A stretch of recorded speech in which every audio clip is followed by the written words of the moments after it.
जैसा कि परसों प्रशांत किशोर जी की महत्वपूर्ण रैली थी, आप रैली से लौटे हैं, इस रैली के बारे में बताइए क्या? एक्चुअली प्रशांत किशोर जी की रैली नहीं थी, वह जन स्वराज की रैली थी और जन स्वराज के संरक्षक और उसके जन स्वराज जो एक अभियान था जो राजनीतिक दल के रूप में परिवर्तित हुआ है, उसके वो संरक्षक हैं। और बिहार बदलाव रैली के नाम से वो रैली विघोषित था। मैं आपको पूर्ण रूप से आश्वस्त करना चाहते हैं, बताना चाहते हैं कि वह रैली बिहार में बेरोजगारी को दूर करने के लिए था, पलायन को रोकने वाला बेरोजगारी बदलाव रैली था, भ्रष्टाचार मुक्त सरकार स्थापित करने की दिशा में एक सार्थक प्रयास था।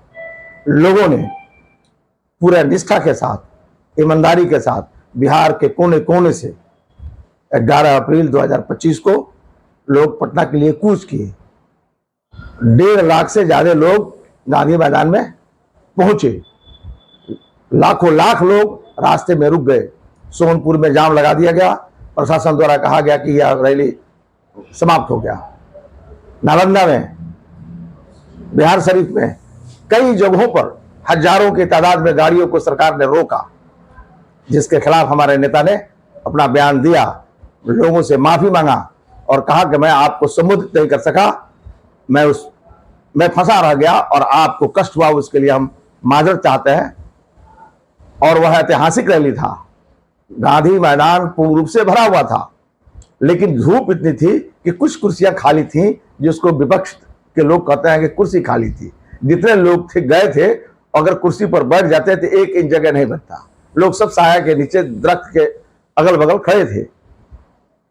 तो तरह तरह की बातें लोग करते हैं, लेकिन जो व्यक्ति सत्ता में नहीं है और सत्ता के विरुद्ध आवाज को बुलंद कर रहा है, जेपी के अनुयायी के रूप में गांधी की नीति और सिद्धांत को लेकर ऐसे विषम परिस्थिति में चल रहा है, वह आदमी काबिल तारीफ है कि बिहार की व्यवस्था को चुनौती दे रहा है कि 35-40 सालों से 2 सरकारें, बड़े भाई और छोटे भाई की सरकार चलती रही और बिहार जहां था वहीं आज भी कायम है, प्रगति के पथ पर अग्रसर नहीं हो सका।